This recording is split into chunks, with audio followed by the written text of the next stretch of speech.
Hey guys, Professor Bill, Comic Book University, and my grandfather was a god. No, seriously, he was. Okay, fine, seriously, he wasn't. But he's still a pretty cool guy. This is the name of a comic book that is absolutely fantastic. And it's going to not teach you about the Yoruba gods, the Orisha, anything like that. It's not going to teach you about them. No, no, no, no, no, no. What it does, however, do is give you the questions that you need to know in order to actually learn about them. And that is worth so much more. Guys, let's talk about who made this comic book. Let's move on from there and show you why everybody should be reading this web comic book. It's free, for crying out loud. It's free. You can watch it or, read it right now. Story was created by Collectible Comics NG. Murewa Ayodele is the writer, and the artist is Dotun Akande.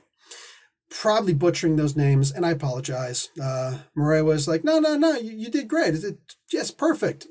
Probably not. You have more confidence in my pronunciation than I do, but nonetheless. Murewa is actually the guy who got in contact with me and said, hey, Professor Bill, you like to review comic books. You really like to give a whole lot of extra boost to small independent guys, the indie guys, who don't have the big Marvel and DC names behind them, right? They don't have Superman and Spider-Man behind them, give them a big boost. They're just independent comic books that, for the most part, it's going to be very hard to get these books noticed. So, hey, go ahead and check this out and see if you like it. Well, I didn't like it. Freaking loved it. These were amazing stories. Now, look, I'm not going to sit here and say that I'm some super knowledgeable guy about the Yoruba and whatnot. I know about them. I've read X-Men comic books before. My wife, who's East African, all right, I knew about the Orisha because of Storm in the X-Men decades before she learned about it. Like, she learned about the Orisha from the, the Beyonce thing, Black is God, right? That's, that's cute. I don't really like, everything that Beyonce does. Love everything that Jay-Z's created, which is why I kind of like Beyonce, all right? He definitely created her. There's going to be people who are angry at that. I don't really care. Think about it. She, it's great that she's going to take this stuff that has existed for a long time and try and tell these stories a little bit. I don't think that she's the best person to tell these stories, though. What she was a great introduction to this. And I'm going to put myself in those exact same shoes as Beyonce. I am nobody to be, telling you about these gods and whatnot. I don't know these stories like so many other people out there know these stories, right? I'm familiar with them, right? They're not my specialty. You ask me about the Norse mythos, I will freaking tear them apart, build them back up again. I'll make you think that I created the freaking mythos. You know what I'm saying? Same thing with, in general, comic books and engineering, whatever. Yeah, there's certain things I'm really good. I'm not the most familiar with the Orisha. You know what I'm saying? And with the Yoruba and with the mythologies and the religion. It's actually stuff that's still practiced to this day, right? And it's far reaching. It's not nearly as popular as Christianity or Islam or Hinduism, but like it's far reaching all over the world. So there's that. And it's one of those mythologies that really hasn't been done to death. I mean, if you like J.R.R. Tolkien or Beowulf or Thor or anything like that, you know the Norse mythos. Nobody has to tell you that the Greek mythos has been well overdone. Like, put a fork in that one. That turkey is done. It's basted. The bones are on the table. We're making broth out of that at this point. Like, it's past done, right? There's some religions and mythologies that have just been done to death or that, we've already explored them. Give me something new. Hey, that's where all of a sudden Murewa and Doughton come up and they're just like, hey, I got something for you. And then they just hit you with this. This is not going to teach you about these gods. But what they're going to do is they're going to, like I said, they're going to give you the names that you need to know in order to look into it more. All right? Case in point. Sangbo. This guy, oh man, I think that's who Tofunmi's father is. I'm not sure, but I'm pretty sure because we know who the grandfather is. All right, the grandfather is Olorun. He's The dude that's so powerful, so up there, you can't worship him because he doesn't engage in human rituals. Your prayers might reach him, but you don't worship him. He's far beyond needing anything like that. The Orisha, the other gods, that's a slightly different story. The 17 original Orisha, that's a slightly different story, right? But when you come across, wow, like there's so much in here and so much to pull from. When you people who watch stories or read stories or listen to stories, they don't just want something told to them, right? We have math for that. Here's this stuff, now regurgitate it. Actually, that's history. Math, you have to have an understanding of it, but at the end of it, it's still just people lecturing, and then you have to figure the stuff out for yourself. In order to engage an audience, something that and a lot of English doesn't do this either, English classes. I know this because I've been teaching English for more than a decade now.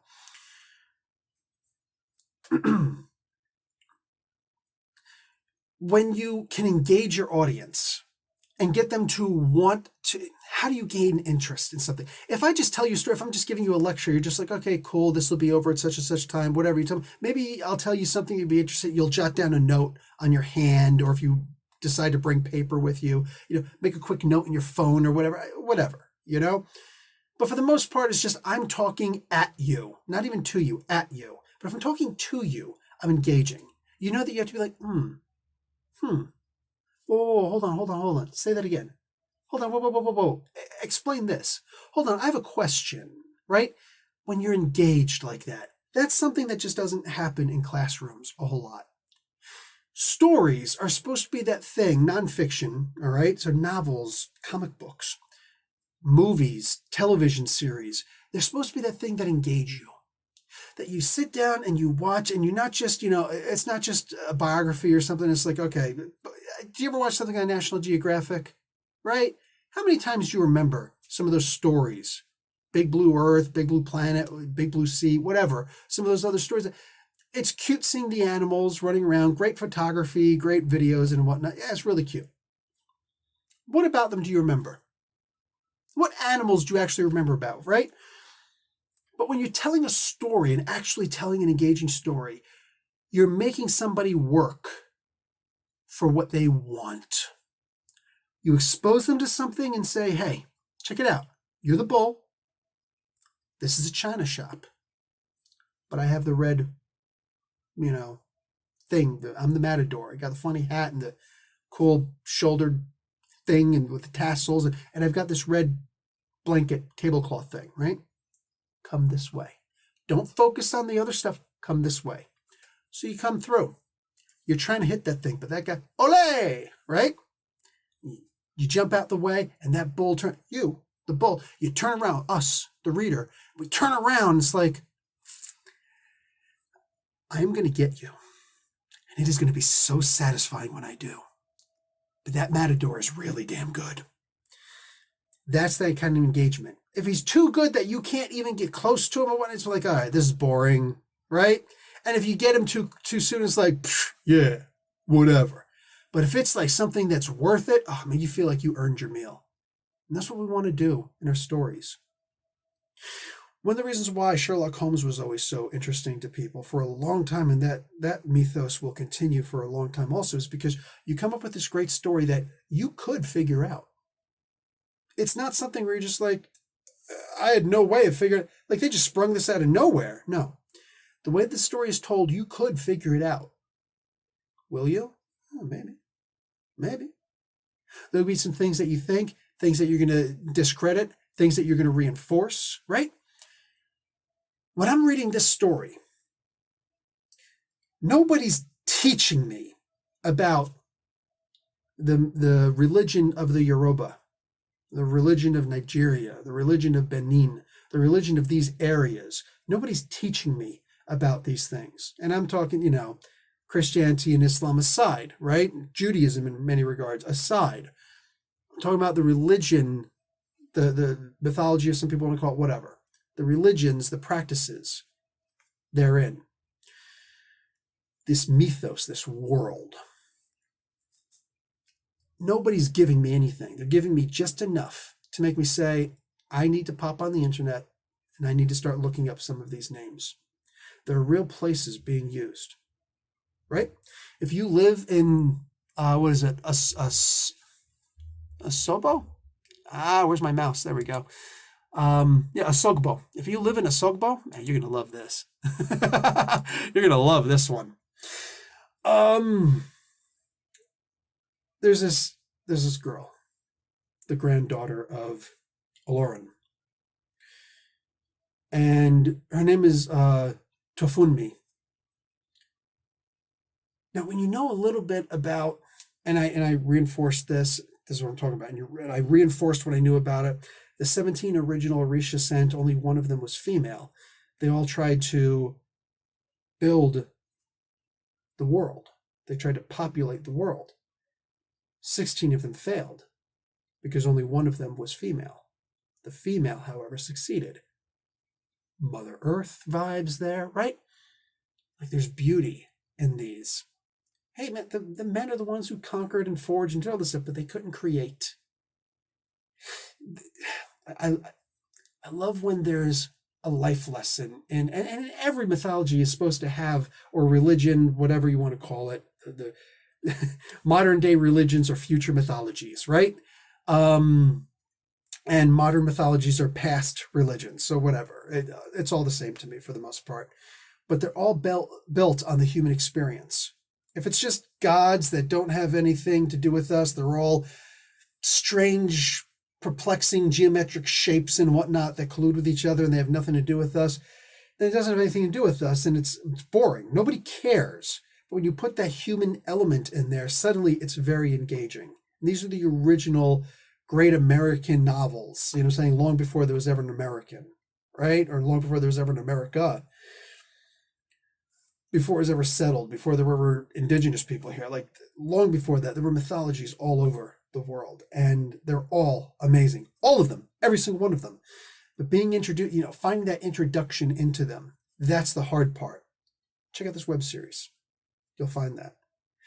This is a story that is so engaging. This linear story with this loop in the middle of it that brings it back on itself. I read the original 2 prologues on here. I read the first 2 issues, and I forgot about this for about a month. And then I was reminded about the story. Okay, I go back. Here we go. The final 4 issues. Final 4 for now. It'll continue, but they're going to take a break. Everybody deserves a break. You know what I'm saying? Petty mortals. But fine, take your break. But you better come back just as strong as you were before. The story of Tofunmi. Make sure you read all of the issues, is all I'm saying. And it's easy enough to do that because they're short. And it's literally just scrolling. There's no clicking involved. You click on the next comic book. But when you're on a comic book, you just scroll down and you can see the whole entire comic book. These books don't have a lot of advantage because it's hard to get the word out about them, right? Here's an advantage that they have, though. And this is an advantage in the art specifically. There, you can see the difference in the pages here. And you can all see that they're combined, and you can see that they're all combined as well. There's one part in every single one of these issues where there are 3 to 4 to maybe 5 pages that all blend into another. Not like a double page spread, because that's something that a comic book can do, which is just, you know, holy crap, you know? No, this is a little bit different. This is page, sometimes page also, of one continuous motion. Something that I've only seen Gene Colan do in the comic books way back in the day.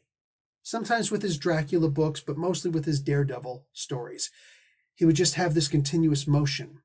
But I've never seen it done like this. And the advantage of a scrolling webcomic where you can't really see all of it at one time. You know, double page spread, it's like, whoa, these 2 splash pages, that's just one big, you know, it's just a big mess of awesomeness and you're connecting the dots and wow, here's just these pages that you see the action, you see it on one page, and you see it from different camera angles. Like you see somebody fall, and what happens when they fall. How did they fall in the first place? And you see, here's this angle. Scroll down, same page, same image, same painting, so to speak. And here's them from this angle. Keep scrolling, here's them from this angle. Keep scrolling, here's from right directly on top of them.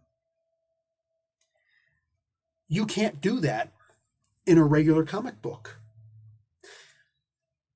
It's one thing to know how to put together a story. It's another thing to know how to put together a story in a comic book, right? Any jackass can tell a story, right? Sit around a campfire, flashlight on you, and tell a spooky story, whatever. But actually being able to put the story together in a way that makes sense. A campfire story is one thing, but what if you have to write that? Could you write that? Because not anybody can be a writer. That's something else where you know how to actually put this stuff together, and boom, here's a cool story. But then there's also another form of storytelling in the art. When you can put a story together where there don't even need to be any words, but you could see, holy crap, you're telling a story with this, right? And to be a writer for a comic book, you have to pay attention to the fact that you have another storyteller there with you with equal say. And that's the artist. And you tell them what to say in their story, but they're going to do it in their own way. And this is just a team. Like, if these guys were friends their whole entire lives, I would believe it. I would believe it. You know what I'm saying? If these two guys were fighting, I see this and I would just be like, whoa, you guys make beautiful work together. You break it up and shake hands, give each other a hug. Holy crap. You know what I'm saying? Like, work it out, because I need to see more of this. It's very rare when you get an Abbott and Costello, a Laurel and Hardy, a Fantastic Four, but with only two guys, right? A Power Man and Iron Fist. How about that? When you can get two people together who are telling a fantastic story and who are just doing it so well. It's only 6 issues, plus the 2 prologues. Man, everything feels right about this. This feels like somebody who knows how to do a comic book. You could have a novel with no pictures. You can't just transcribe that into a comic book. You have to change it up. Because now you have to take out all this, because nobody wants to hear, I hit him with my hammer. If I could see freaking Thor smack it, or with Sango with his axe, you know what I'm saying? If I could see Sango with the axe chopping somebody, it is like, I don't want to read, and he chopped him with his axe. You don't do that in a comic book. You don't do that. I don't want to read something twice. I don't want to read the words and read the images. I don't want to see the same thing being told to me twice. I don't want to see the same thing being told to me twice. See how annoying that was? Yeah, exactly. In a comic book, it's the same thing. In this particular case, I love the chemistry that these two have when they're telling this story. It's fantastic.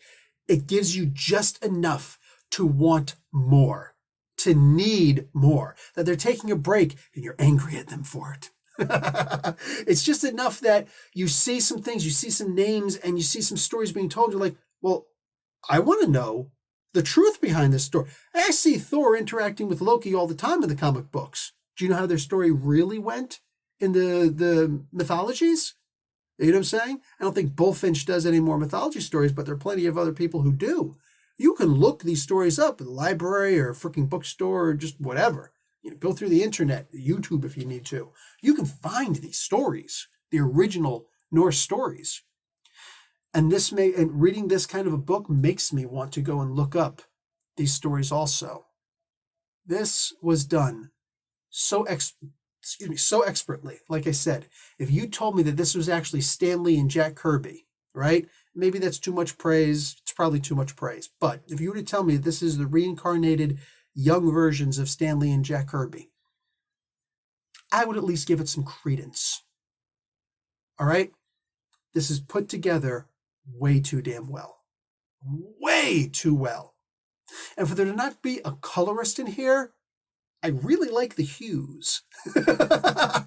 Really like the way that this book is put together. There are certain parts I gotta praise on the freaking art a little bit more.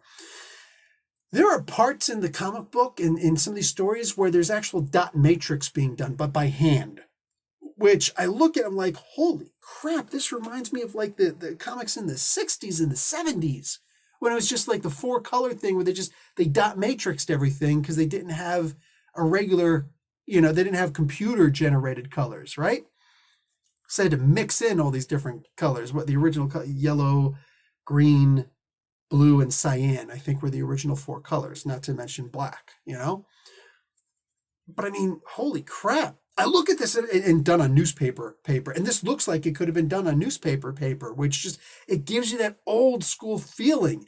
This feels like vintage. It's got that yellow hue in the background. It feels vintage. You know what I'm saying? You start rummaging through stuff, like your grandfather's attic or something like that, and you find some white paper in there. You're just like, yeah, whatever. It's probably some stuff that he put down, a recipe for whatever. But if you see something with like fully yellowed papers, you're like, oh, this could be some juicy stuff right here. It's like, this could be really good. I have to see it. I have to see what this is. Holy crap, this is amazing. You know what I'm saying? That's the kind of stuff I'm talking about. And that's the feel this book gives to you.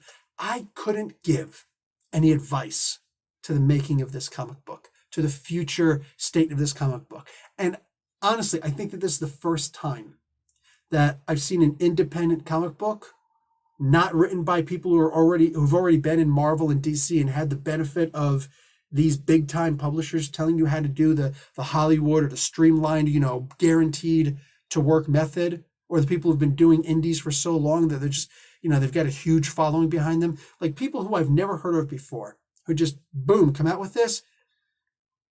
It's unnatural, is what it is. I think somebody better call the Ghostbusters. This is genuinely good stuff. And I love what I'm seeing in this comic book, in this story, and the mythology behind it, how it makes me hungry for more, not just for more of this comic book, but for more of the religion itself, right? The history, the background of all this. It makes me hungry for something that isn't inherently mine, but I want to know more about it. It's very rare to come across a story like that, comic book or otherwise. And comic books are one of the best mediums to do that in, right? And this, man, a movie or a television show, these are people who you're trying to convince to start reading, right? A comic book is something, they're already readers. So convincing them to read something else, not that hard to do. You know what I'm saying? So yeah, and with the art, it's like, it's an interpretation that just more. I need more. I love this. I genuinely love this. I don't usually get this excited over an independent book, but genuinely, this is good. This is worth it. Fantastic job to these guys. And if you haven't come across this web series, again, the links are below. You need to take a half hour out of your day and just sit down and just go through these 8 individual parts, 6 main issues and the 2 prologues before, and they're already in a row for you. Just enjoy. Guys, I will talk to you later. Like the video and watch an ad, buy me a cup of coffee for free. I'll talk to you later. Professor Bill, Comic Book University. Class dismissed.